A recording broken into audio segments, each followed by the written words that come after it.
Seni patung merupakan salah satu karya seni yang memiliki jangka waktu bertahan cukup lama. Patung ini dulunya dibuat menggunakan perunggu, marmer, ataupun bebatuan lainnya, seperti batuan kapur dan granit. Patung umumnya berbentuk manusia ataupun makhluk-makhluk yang menyerupai manusia. Meskipun banyak juga patung berbentuk hewan atau bentuk non-human lainnya.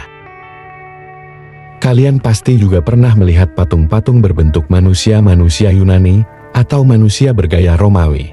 Misalnya seperti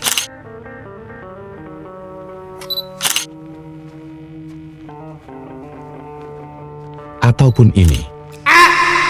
Jika dilihat, patung-patung ini nampak memiliki bentuk yang proporsional dan ideal. Namun tahukah kalian siapa seniman yang awalnya memperkenalkan cara membuat bentuk tubuh yang proporsional dan ideal? Dia adalah Polykleitos. Polykleitos, seorang pematung Yunani kuno Doryphoros, dan pencipta kanon dan kontraposto. Polykleitos adalah seorang pematung Yunani kuno perunggu dari pertengahan hingga akhir abad ke-5 sebelum Masehi. Nama Yunaninya secara tradisional dilatinkan Polykleitos, tetapi juga ditransliterasikan Polykleitos. Karyanya telah dikagumi sepanjang sejarah karena pendekatan orisinalnya terhadap keindahan, proporsi, dan bentuk. Dan ia dianggap sebagai salah satu ahli besar dunia klasik. Dua ciri utama karyanya adalah konsentrasi yang diberikannya pada proporsi atau kanan dan komposisi atau kontraposto. Patung-patungnya biasanya telanjang, memilih untuk mengeksplorasi rasa dan gerakan daging dan otot daripada tirai. Salah satu patungnya yang paling terkenal dan berpengaruh adalah patung perunggu Doryphoros atau pembawa tombak. Kanon.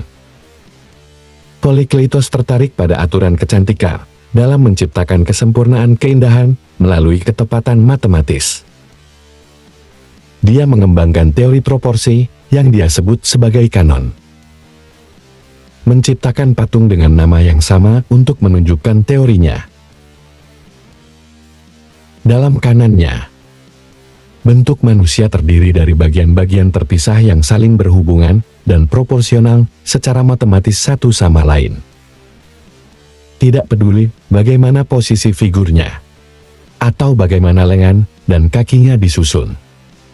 Keseluruhannya selalu tampak seimbang dan sempurna. Polykleiton kontraposto.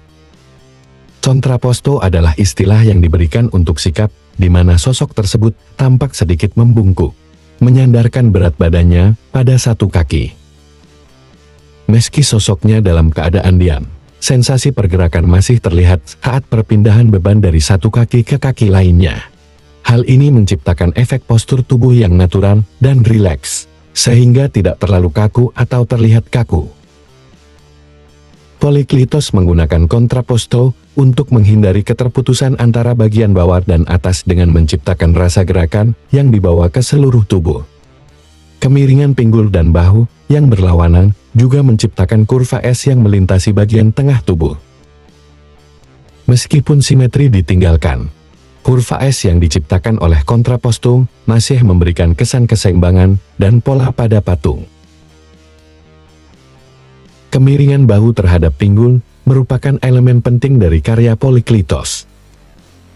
Jika batang tubuh tidak merespons gerakan kaki dengan baik, patung akan terlihat janggal atau terputus. Hal ini dapat dilihat pada karya-karya Yunani sebelumnya seperti Diskobolos karya Miron. Pengaruh Polykleitos dan Doryphorosnya.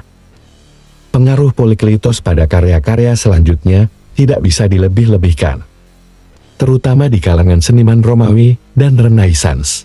Mungkin contoh paling terkenal adalah patung kolosal Daud karya Michelangelo yang sekarang disimpan di akademia yang ada di Florence. Dan itulah pembahasan secara singkat mengenai Polykleitos dan pengaruhnya terhadap seni, khususnya seni patung hingga saat ini. Saya Lintang. Pamit undur diri dan terima kasih karena sudah menonton video ini. Semoga bermanfaat.